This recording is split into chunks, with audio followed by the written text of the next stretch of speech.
अगर तुम्हें ऐसा लगता है ना कि कोई अंगूठी, कोई तंत्र मंत्र, कोई ज्योतिष, किसी की बताई हुई बातें तुम्हारा साथ दे रही हैं, तो आज एक बात मैं साफ कर देता हूँ कि एक वक्त हाल फिलहाल में तुम्हारी जिंदगी में ऐसा आया था ना कि तुम्हारी किस्मत भी तुम्हारा साथ नहीं देना चाह रही थी, लेकिन दसों दिशाओं को, सारे ग्रह नक्षत्र को भी मेरे समक्ष नतमस्तक होना पड़ा। क्योंकि जब गुरु की कृपा रहती है और जब गुरु आदेश करते हैं ना, तो वो काम होना रहता है। तुम्हारे सर पर इस कद्र मेरा हाथ है ना, जो तुम अभी कल्पना भी नहीं कर सकते।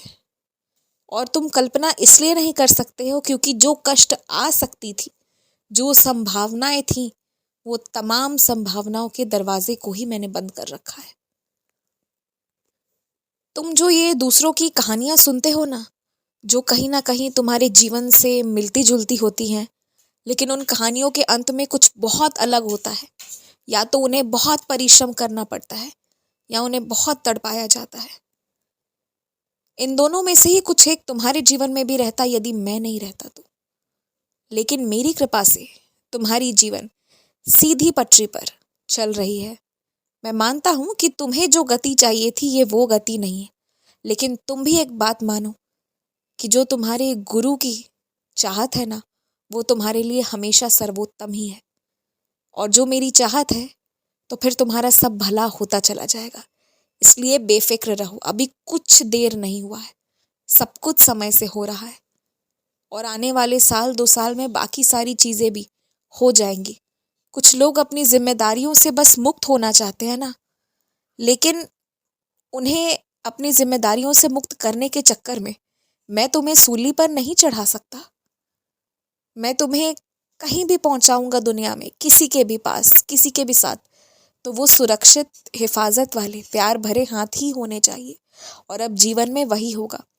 आज तक तुमने जो भी कष्ट उठाए हैं, जो पीड़ा तुम्हें सहनी पड़ी है, वो कुछ पुराना लेखा जोखा था, कुछ पुरानी हिसाब किताब थी, जो पूरी होनी बहुत जरूरी थी। और दूसरी बात कि आज तुम कुछ लोगों की गलत बातों को भी सह रहे हो ना, तो वो सिर्फ इसलिए कि तुम्हारा जो भी थोड़ा बहुत कर्ज था ना, उसे मैं उतार कर तुम्हें वहां से मुक्त कर दे रहा हूं, ताकि आगे जीवन में ना तुम्हारा कोई लेना देना ना रहे। क्योंकि मैं अपने भक्तों के जीवन में ये कभी नहीं चाहता हूं कि मेरा कोई भी बच्चा किसी से कुछ मांगे। मैं ये हमेशा चाहता हूं कि मेरा बच्चा दानी बने, वो दे किसी को। तो आज बस वही हो रहा है। इसलिए इस कष्ट से प्रभावित मत हो, परेशान मत हो, बल्कि इस कष्ट का आनंद उठाओ, क्योंकि ये तुम्हें दानी बना रहे हैं। यहाँ तुम्हारा हाथ ऊंचा है, तुम ऊपर खड़े हो, विशेषता तुम में है। बातें करते हो तो मन में कभी कभी शक आता है कि कहीं दोबारा वही इतिहास दोहरा ना दिया जाए। तो यदि मन में ये डर है, तो बातें करो भी तो किसी तीसरे व्यक्ति का नाम लेकर कुछ भी मत कहो, पर बातें करो। क्योंकि जब तक मिलना जुलना बातचीत होगी नहीं, तब तक एकदम दिमाग में जो तुम्हारी बातें बैठी हुई है ना, वो निकलेंगी नहीं। तब तक ये भारीपन तुम्हें महसूस होगा। अब मैं तुम्हें उन सारी बातों से आज़ाद करना चाह रहा हूँ, इसलिए तुम्हारी कई लोगों के साथ चर्चाएं करवा रहा हूँ। तो वो जो वार्तालाप मैं करवाना चाह रहा हूँ, उसे मना मत करो, बातें करो। और मुझे पता है कि तुम यही सोचते हो कि ये जिंदगी कैसी है, जहाँ एक तरफ तो तुम बहुत सुकून से, बहुत आराम से जी रहे हो, बहुत शांति है, पर वहीं दूसरी तरफ कुछ ऐसी असहनीय पीड़ाओं को तुम्हें उठाना पड़ रहा है, जो किसी के समक्ष व्यक्त करने लायक है भी नहीं, किसी से कहने लायक है भी नहीं।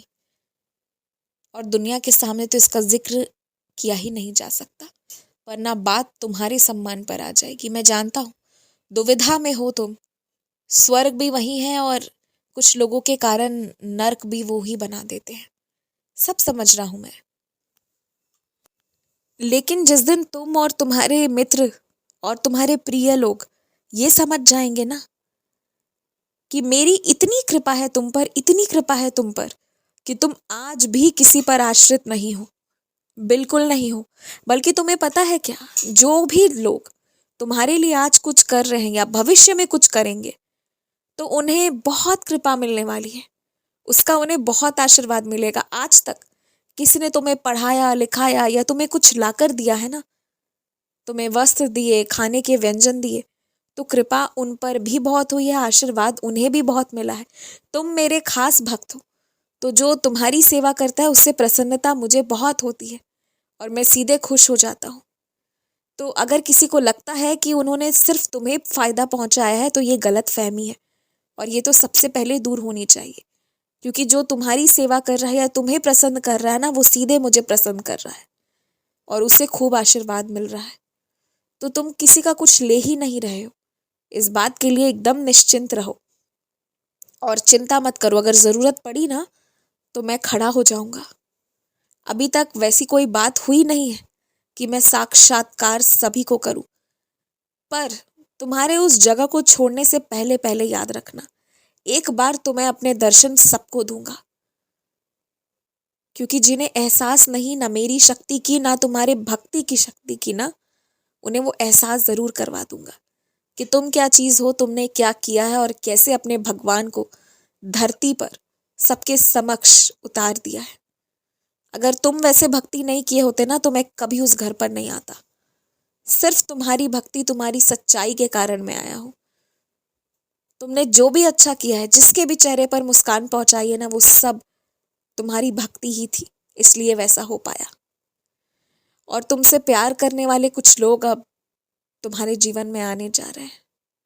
खुश रहो, मुस्कुराते रहो, आगे बढ़ो।